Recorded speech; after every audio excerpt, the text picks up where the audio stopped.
voyage à Paris veulent tout voir, tout visiter et tout acheter. Le Figaro a décidé de les guider dans leur séjour parisien, pour certes faire le plein, mais uniquement dans les endroits bien. Parfaitement pensé, ce city guide réalisé en mandarin est destiné aux Chinois aisés pour les aider à sélectionner, à s'orienter. Un mode d'emploi original du vrai chic parisien au quotidien. Je pense que le vrai mérite de ce Paris chic, c'est d'abord d'avoir été la bonne idée au bon moment. Par les fonctions qui sont les miennes, j'ai vraiment la chance d'être à l'écoute et de pouvoir ausculter cette industrie du luxe à longueur d'année.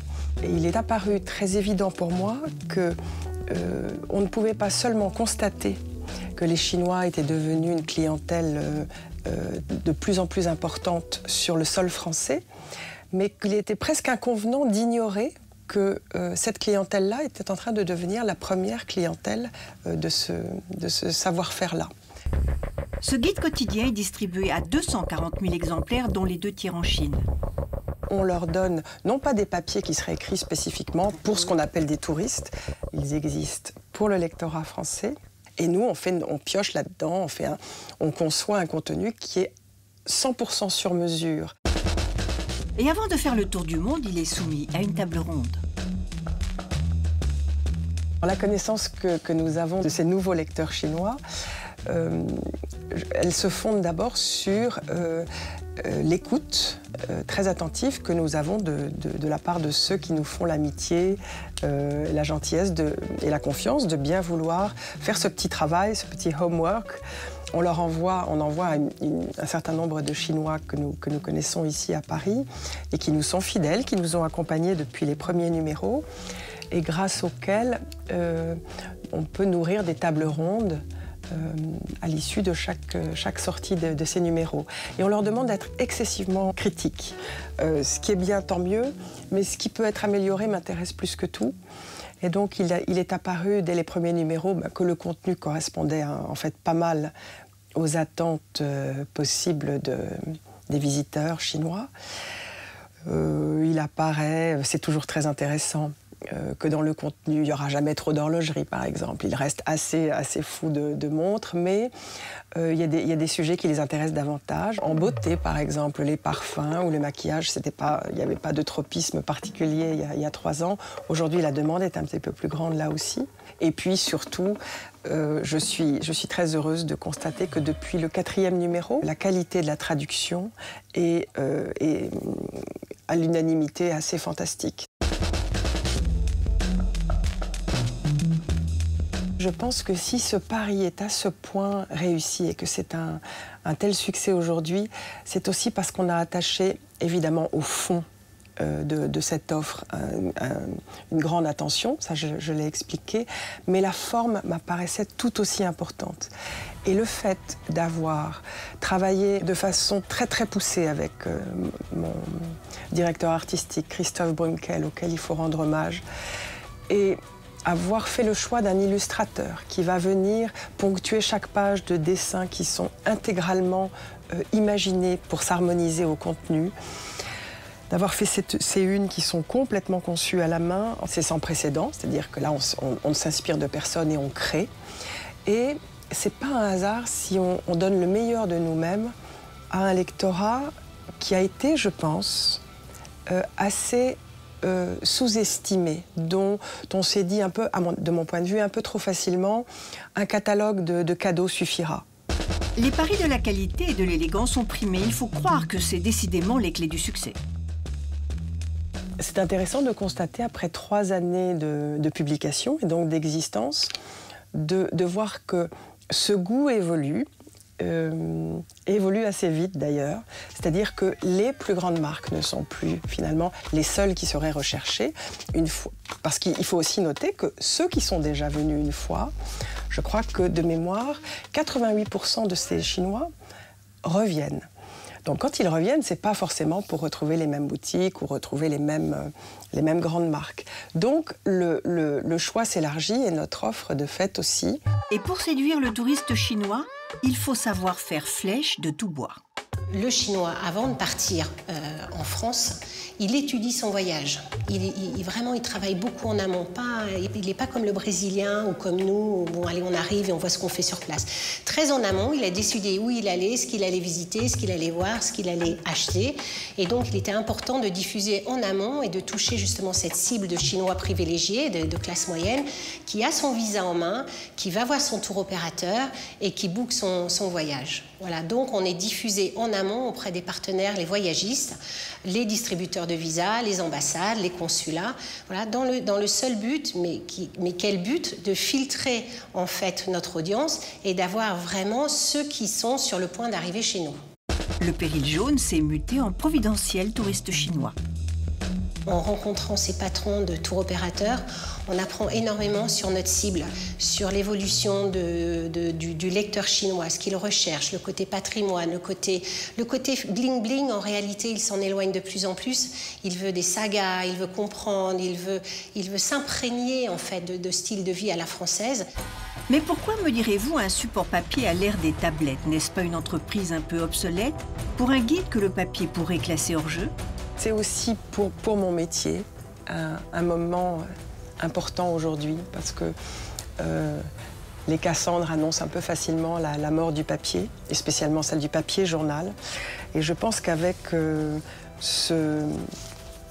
cette marque, ce Paris chic qui se décline déjà dans d'autres langues, eh bien, je pense qu'on en fait taire plus d'un. Les pessimistes repasseront, même si c'est un peu présomptueux, je le dis quand même, mais je crois que c'est quand même la haute couture de notre métier. Si elle pouvait exister, aujourd'hui, ce serait ça pour moi.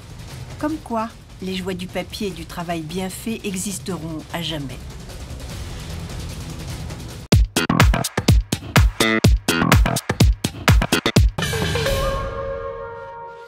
On commence par la jeunesse de l'histoire, parce que c'est un bébé qui est petit, à 3 ans seulement, 4 ans. À peine 3 ans. Mais c'est vrai qu'il est vraiment né très simplement, il y a 3 ans. Je pense que le vrai mérite de ce Paris chic, c'est d'abord d'avoir été la bonne idée au bon moment. Et la chance aussi de la produire au sein d'un groupe qui nous a laissé une grande autonomie pour mener à bien ce projet. Qui est vraiment né de manière très empirique, c'est-à-dire que par les fonctions qui sont les miennes, j'ai vraiment la chance d'être à l'écoute et de pouvoir ausculter cette industrie du luxe à longueur d'année. Au fil de ces entretiens et des relations de confiance qui se sont établies avec la plupart des grands patrons, des dirigeants de ces industries, du luxe en France, et pas seulement en France d'ailleurs, des grands patrons italiens également, il est apparu très évident pour moi qu'on ne pouvait pas seulement constater que les Chinois étaient devenus une clientèle de plus en plus importante sur le sol français, mais qu'il était presque inconvenant d'ignorer que cette clientèle-là était en train de devenir la première clientèle de ce savoir-faire-là, les premiers amateurs. Donc, réaction assez simple, petite discussion ici avec Aileen Lemué et ses services commerciaux. Comment répondre à cette attente qui n'était pas du tout formulée encore, parce qu'on a vraiment eu la chance de pouvoir concevoir de toutes pièces un produit qui n'existait pas et qui est né très simplement. Nous disposons chaque jour d'un matériau journalistique considérable, d'une expertise en interne assez fantastique. J'ai vraiment la chance de pouvoir diriger des équipes qui, chacune dans leur domaine, sont très référentes, que ce soit dans l'horlogerie, la joaillerie, la mode, la gastronomie, la beauté, le vin. Enfin, tous ces secteurs de l'art de vivre, il y en a au Figaro 18 au total, dont nous rendons compte de l'actualité de manière très sérieuse et très sélective à longueur d'année. Voilà, ce matériau journalistique était très important et ma seule bonne idée, je crois, était de me dire tout simplement pourquoi ne pas mettre une partie de ce que nous produisons à la portée de ce lectorat potentiel qui est en train de devenir les premiers consommateurs de luxe sur le sol français. Voilà, tout est né comme ça. Il est vrai que on a conçu ce projet de nulle part. On s'est inspiré de personne. Avant nous, ce produit n'existait pas en France, d'ailleurs à ma connaissance pas en Europe non plus. Il est simplement né de l'observation et de ce que pouvaient nous en dire les différents patrons des différentes marques. Donc à travers ça, les premiers, on est allé directement vers ce que les Chinois semblaient apprécier le plus d'emblée. Et il est vrai que les marques les plus connues, les marques les plus référentes étaient celles qui avaient leurs préférences. Alors, c'est intéressant de constater, après 3 années de publication et donc d'existence, de voir que ce goût évolue assez vite d'ailleurs. C'est-à-dire que les plus grandes marques ne sont plus finalement les seules qui seraient recherchées.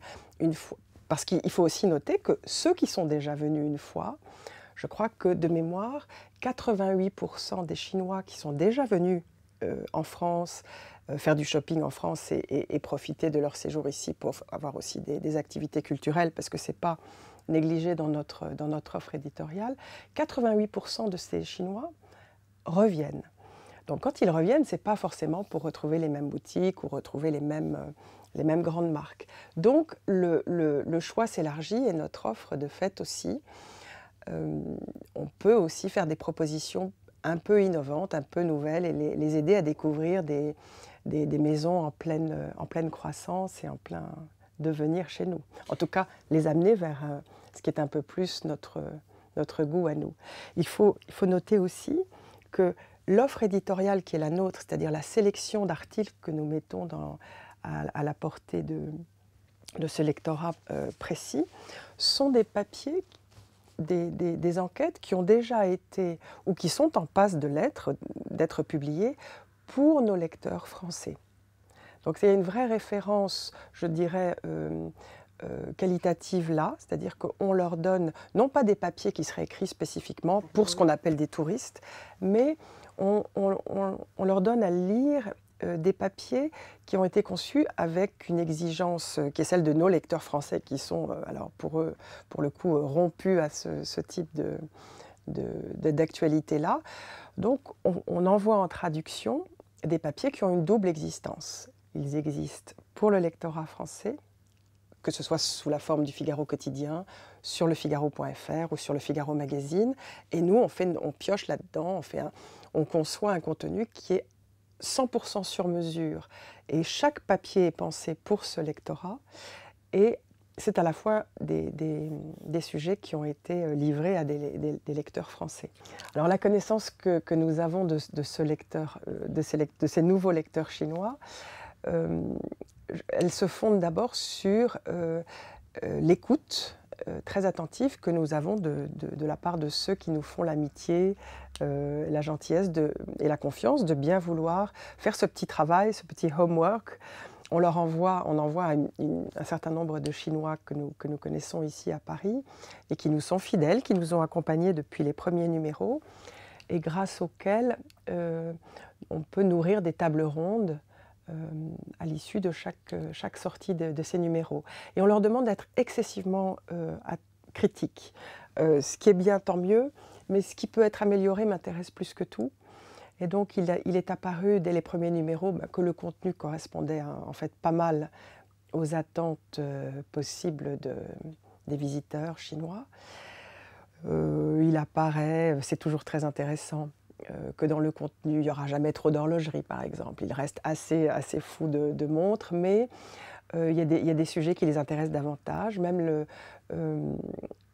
en beauté, par exemple, les parfums ou le maquillage, il n'y avait pas de tropisme particulier il y a 3 ans. Aujourd'hui, la demande est un petit peu plus grande là aussi. Et puis, non, le grand bonheur pour moi, c'est de constater que d'abord l'offre est quand même très fortement en adéquation avec ce qu'ils aiment et ce qu'ils s'attendent à trouver en France. Et puis surtout, je suis très heureuse de constater que depuis le 4e numéro, là on est en train de parler du 11e, mais depuis le 4e, la qualité de la traduction est à l'unanimité assez fantastique. C'est-à-dire que d'après nos amis chinois qui nous lisent attentivement, il devient difficilement imaginable que ces textes ont été traduits et on pense qu'ils ont été écrits dans le texte. Ouais, ça, c'est un bel hommage à nos deux traducteurs. Je pense que si ce pari est à ce point réussi et que c'est un tel succès aujourd'hui, c'est aussi parce qu'on a attaché évidemment au fond de cette offre une grande attention, ça je l'ai expliqué, mais la forme m'apparaissait tout aussi importante.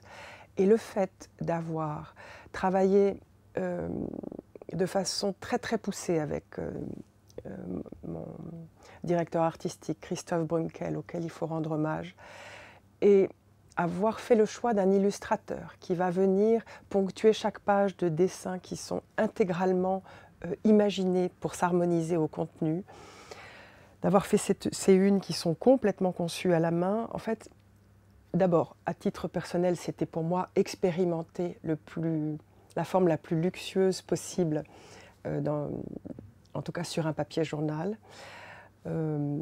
Ça, vous pourrez le constater, c'est sans précédent, c'est-à-dire que là, on s'inspire de personne et on crée. Et ce n'est pas un hasard si on donne le meilleur de nous-mêmes, vraiment sur la forme, à un lectorat qui a été, je pense, assez sous-estimé, dont on s'est dit un peu, de mon point de vue, un peu trop facilement, un catalogue de cadeaux suffira. Pour moi, voilà, c'était l'antithèse de ça. Non seulement ce ne sera pas un vulgaire catalogue de consommation de plus, mais ce sera le meilleur de ce qu'on va pouvoir offrir, ce sera sans équivalent, c'est sur un papier journal, donc avec toute la stature que cela donne, parce qu'un papier journal, en tout cas en France, c'est sérieux, c'est référent, c'est pas uniquement du papier glacé qui donne à rêver et qui... C'était de la manière la plus exigeante possible, le moyen de pousser notre savoir-faire, voilà, pour le mettre au service d'un lectorat que je crois au fond plus exigeant ou qui peut le devenir. Mais c'était un hommage, c'est une forme d'hommage aux étrangers qui viennent ensemble que de leur donner le meilleur de ce que l'on peut produire nous. Et pour la petite histoire, c'est vrai qu'un de nos patrons de rédaction, au moment où on a lancé ce journal, était présent lors d'une table ronde, il s'est éclipsé, et puis c'est à ce moment-là que l'un de nos amis chinois en a profité pour s'approcher de moi et pour me dire à voix basse, mais il est beaucoup plus joli que votre journal pour les Français, celui-là. Je ne voulais pas le dire devant l'ensemble de la direction, mais voilà ce que je pense. Et voilà, dans le genre, c'est vrai que c'est un assez joli produit et qu'on a grand plaisir à faire. Je crois qu'on fait avec plaisir, ça s'en ressent. La vérité, c'est qu'on apprend en marchant. J'ai l'impression que le prochain numéro est meilleur que le précédent et qu'on sera encore plus près de leurs attentes avec le suivant. Je ne peux pas du tout dire que je connais intimement la civilisation chinoise et leur goût aujourd'hui.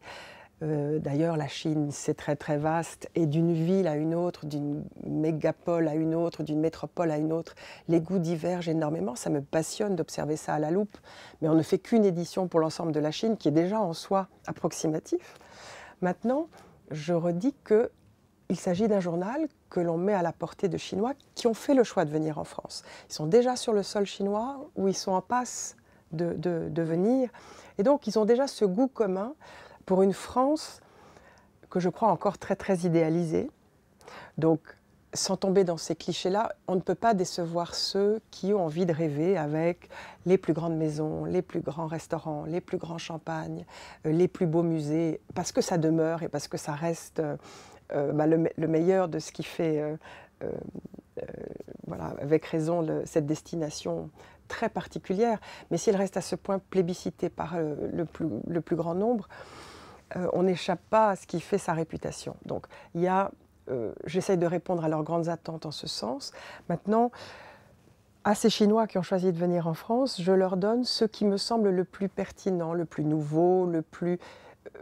Quoi qu'il arrive dans chacun de ces numéros, je vais choisir de faire traduire et de publier pour eux un papier auquel ils ne s'attendent pas forcément. un papier qui va les emmener ou hors de Paris, découvrir un merveilleux relais château à Chantilly dont ils n'ont jamais entendu parler, mais dont les critères du luxe me semblent correspondre parfaitement à leurs possibles attentes. On parle de haute horlogerie, mais aussi de montres plus accessibles dans ce numéro.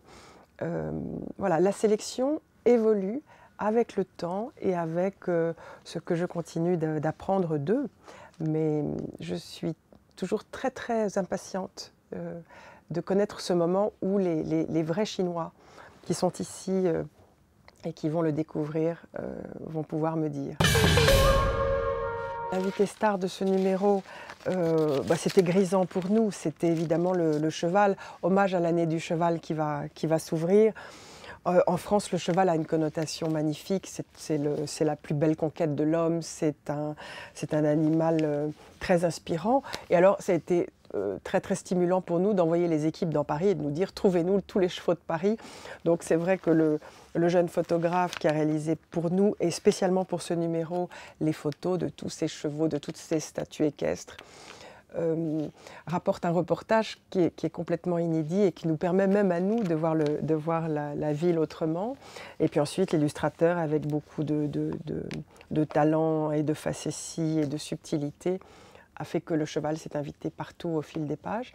Mais je dirais même que dans les choix des sujets qui ont été retenus pour celui-ci, il y a beaucoup de sur-mesure. Par exemple, le petit shopping spécial cheval. Je vais aussi celui-là. Ouais, ouais. Alors c'est vrai que ça, on l'a conçu en amont. Les lecteurs français l'ont eu sans savoir bien pourquoi. On leur parlait autant d'inspiration équestre. Mais bon, la réalité est là. Les différentes marques ont travaillé ce thème. Et il était évident qu'on n'allait pas louper ça.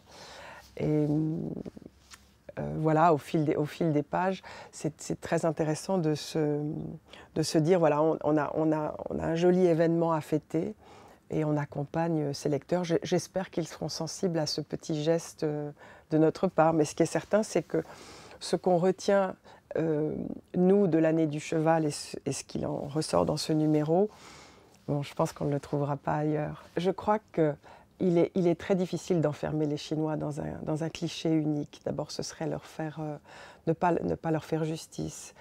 Et toutes sortes de Chinois viennent aujourd'hui à Paris, ne serait-ce que le mode de distribution qui est le nôtre pour ce numéro, il se trouve dans tous les hôtels. Tous les hôtels, ça veut dire c'est pas seulement les palaces, mais c'est des hôtels beaucoup plus modestes quand ceux qui ont la chance de venir une seule fois en France économisent sur leur séjour, mais pour mieux profiter de la vie de Paris. Et donc il n'y a pas grand-chose de commun entre les différents et leur mode de voyage ici.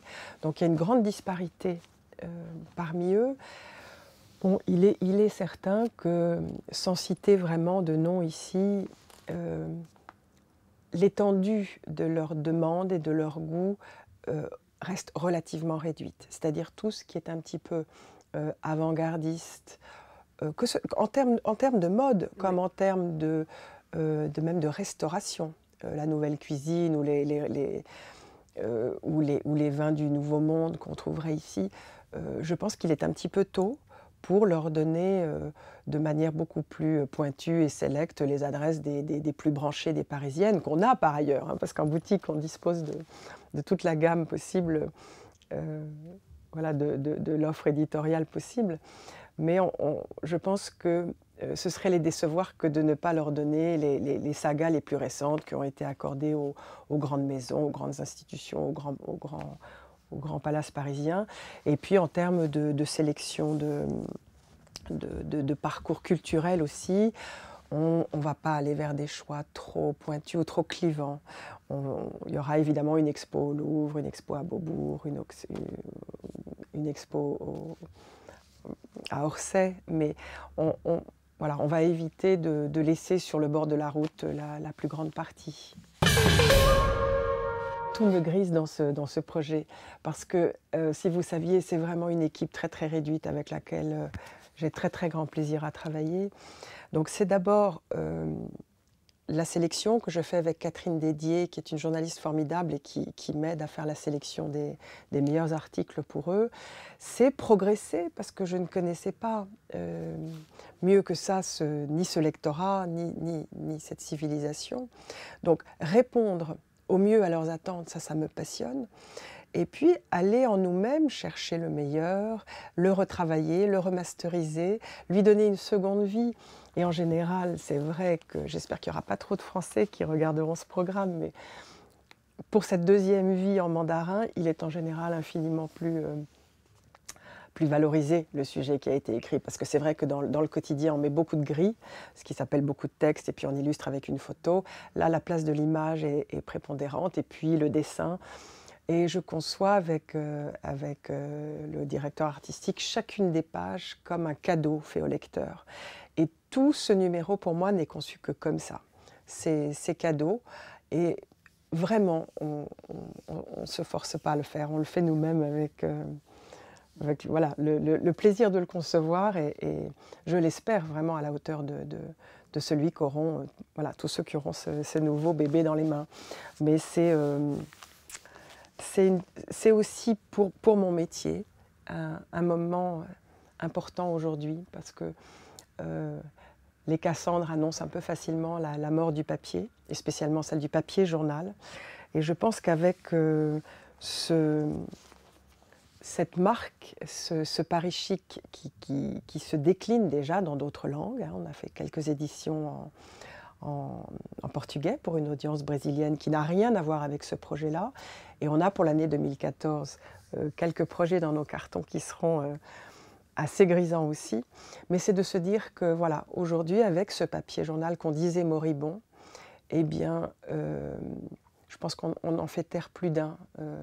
Les pessimistes repasseront, mais sur papier journal, avoir le moyen de publier d'abord des papiers sur le fond d'une telle qualité, avec des photos réalisées sur mesure,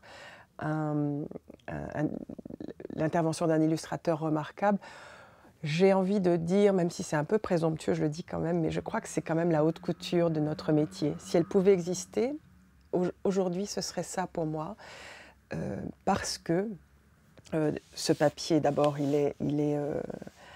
est optimal. Le papier journal n'a jamais été aussi propre. L'imprimerie dont nous disposons, que vous êtes allé voir, je crois, elle permet une impression extraordinaire, waterless, voilà, sans... Et la qualité de la reproduction de tout ce que nous imprimons est remarquable. Donc c'est aussi bien les publicités qui sont là et les annonceurs nous suivent parce que je crois qu'ils ne sont pas mécontents de la manière dont ce journal valorise leur visuel. Et pour nous, ben voilà, on ne se donnerait pas la peine de créer voilà, de telles merveilles si le rendu n'était pas impeccable. Et voilà, moi je connais pas de papier. C'est presque que des collectors. Ah oui, ils sont tous conçus comme ça. Ils sont tous... Oui, puis j'espère qu'au fil du temps, on se dira qu'ils étaient à l'image de l'ère du temps à ce moment-là, tel qu'on pouvait...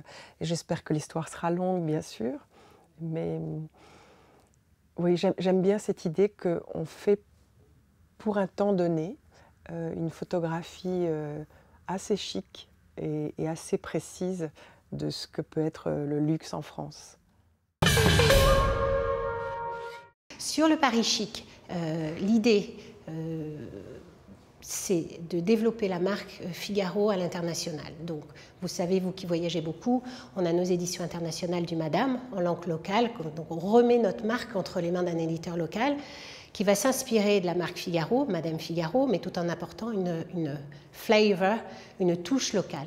Sur le Paris chic, l'idée, c'est plutôt de pousser encore plus le développement de notre marque à l'international, la marque Figaro. Je vous rappelle qu'on a presque, dans 13 ans, on aura 200 ans d'existence, donc on est référent, on est très reconnu, mais c'est vrai que le quotidien a toujours été un petit peu en retrait sur la plateforme internationale. Donc l'idée là, c'était de comment on optimise ce formidable contenu, cette expertise, cette reconnaissance que nous avons sur le marché français, et nous développons, nous repoussons les frontières de l'international. C'est français, mais pour le coup, c'est ce qui en fait sa force. Charge à moi ou des gens comme moi dans ma position de de convaincre notre management, nos actionnaires, d'aller plus loin dans l'internationalisation. Mais c'est vrai qu'on est franco-français et sur le Paris Chic, concrètement, ça a été vraiment notre force parce qu'on est l'essence même du goût à la française, du French touch. Donc on devient les coulisses. Voilà, on permet aux touristes étrangers de passage à Paris d'enfiler des stilettos et de se comporter à la française, à la parisienne même. La promesse donc, marketing que nous faisons à nos partenaires, et comme vous le savez, nos partenaires issus du luxe, de ce formidable on va dire, héritage et patrimoine français, eux, le touriste chinois, ils le connaissent bien. Et donc, ils nous ont expliqué, en travaillant avec eux, en faisant beaucoup d'études de marché, que le Chinois, avant de partir en France, il étudie son voyage. Vraiment, il travaille beaucoup en amont. Il n'est pas comme le Brésilien ou comme nous, où, bon, allez, on arrive et on voit ce qu'on fait sur place. Très en amont, il a décidé où il allait, ce qu'il allait visiter, ce qu'il allait voir, ce qu'il allait acheter. Et donc, il était important de diffuser en amont et de toucher justement cette cible de Chinois privilégiés, de classe moyenne, qui a son visa en main, qui va voir son tour opérateur et qui book son voyage. Voilà, donc on est diffusé en amont auprès des partenaires, les voyagistes, les distributeurs de visas, les ambassades, les consulats, voilà, dans le seul but, mais quel but? De filtrer en fait notre audience et d'avoir vraiment ceux qui sont sur le point d'arriver chez nous. C'est un peu un travail de haute couture, on va dire, mais de la même façon que nos journalistes autour d'Anne-Sophie Fanteclerc font de la haute couture dans l'éditorial, eh bien nous, je dirais qu'on se devait de faire de la haute couture dans la distribution et apporter une réponse à la problématique de nos partenaires donc commerciaux qui soit, je dirais, la plus fine et la plus précise possible. En rencontrant ces patrons de tour opérateurs, on apprend énormément sur notre cible, sur l'évolution du lecteur chinois, ce qu'il recherche, le côté patrimoine, le côté bling-bling. En réalité, il s'en éloigne de plus en plus. Il veut des sagas, il veut comprendre, il veut s'imprégner en fait de style de vie à la française. Et les tour opérateurs chinois, eux, sont très au fait de ce que recherchent ces gens-là, puisqu'ils font des études de marché en amont, d'où, comment, et nous, en étant partenaires de distribution avec eux, ils nous font partager tout ça. L'expérience Paris Chic nous permet d'abord de comprendre que les Chinois sont des gens extrêmement généreux, extrêmement avides de comprendre, parce comme ils sont nombreux, on les perçoit souvent un peu sur la défensive. En réalité, une fois que le contact est exprimé et entamé, il y a un réel échange, des jolis sourires, voilà, et ils sont prêts vraiment à donner beaucoup. En même temps, c'est des gens assez agressifs, dans le bon sens du terme, qui sont très forts dans le business, qui vont très très vite, beaucoup plus vite que nous, et il ne faut pas louper voilà, le train quand on travaille avec eux, sinon on est très très vite distancé. Toutes les marques de luxe et les marques en général, effectivement, sont en train de s'implanter ou sont très implantées en Chine. Ils ont ces boutiques ont un rôle vitrine. Ce qui se passe, c'est que quand même, les Chinois qui voyagent en France, d'abord, c'est quand même très prestigieux d'aller faire la queue chez Chanel ou chez Zegna pour ramener l'accessoire ou de mode qui va bien ou la jolie montre. Voilà, ça c'est un premier point. Le deuxième point, c'est que ces Chinois qui voyagent, ils ont envie d'authenticité. Donc, quand ils arrivent dans nos boutiques, ils ont envie de voir ce que les boutiques recommandent aux Européens. Voilà. Et ça, ils ne l'ont pas dans les magazines de mode en Chine, ils ne l'ont pas dans la boutique en Chine qui va chercher à maximiser voilà, son chiffre d'affaires et va aller au plus simple. Ils sont vraiment en recherche de proximité avec le style de vie à l'occidental. Voilà. Et le troisième point, je pense que quand même beaucoup de Chinois, en achetant ici dans nos boutiques, ont zéro souci de contrefaçon, ça c'est très important. Voilà. Et puis il y a toujours ils ont vraiment la culture du cadeau, donc quand ils rentrent en Chine, ils ont le petit sac qui va bien acheter dans la boutique Avenue Montaigne ou à la Place Vendôme. Est-ce qu'en 3 ans, vous sentez que vous avez influencé le goût des Chinois ? Ça, c'est la question que nous posent nos partenaires, je dois dire, à chaque rendez-vous. Donc là, on est en mise en place d'un panel pour faire une étude exhaustive de groupes de Chinois de passage à Paris. Voilà. Donc au niveau global, je ne peux pas encore vous répondre.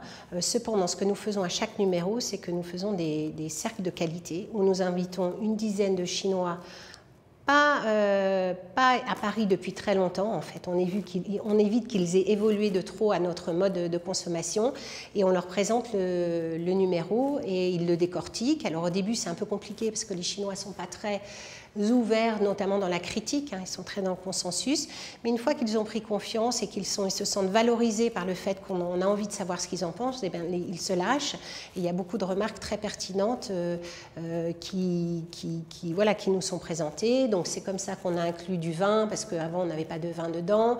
Les sagas, on faisait beaucoup plus du présentation de produits. Et or, en fait, les Chinois, donc nous avons interrogé, nous disent, nous on veut comprendre les valeurs de la marque. Derrière telle marque, qu'est-ce qu'il y a, quelle est l'histoire du designer, etc. Donc on a inclus de plus en plus de sagas voilà, pour expliquer, tenter d'expliquer et de combler le gap qui existe depuis la révolution culturelle où finalement les Chinois ont été privés de leur propre industrie du luxe. Il ne sait pas qu'il y a une substitution, mais enfin, c'est un peu ce rôle-là quand même.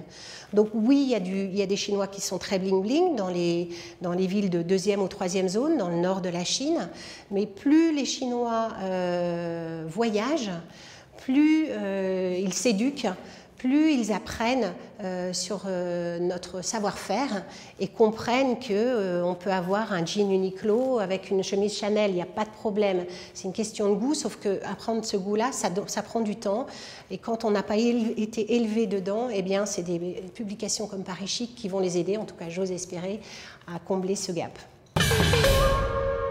Je voulais conclure sur la vision du Figaro, justement, sur ces global shoppers, comme on les appelle. Certains disent que c'est le 7e continent, et c'est vrai que c'est une audience très qualitative, très éduquée, qu'il convient en fait de cibler, en tout cas de tenter d'intéresser. Et Paris Chic va se décliner prochainement, donc il s'est décliné en brésilien. Nous travaillons sur une version arabe et russe. Pourquoi? Parce que ce sont vraiment les identités, les populations qu'on a identifiées comme étant les plus importantes sur la place de Paris autour du savoir-faire et du patrimoine français.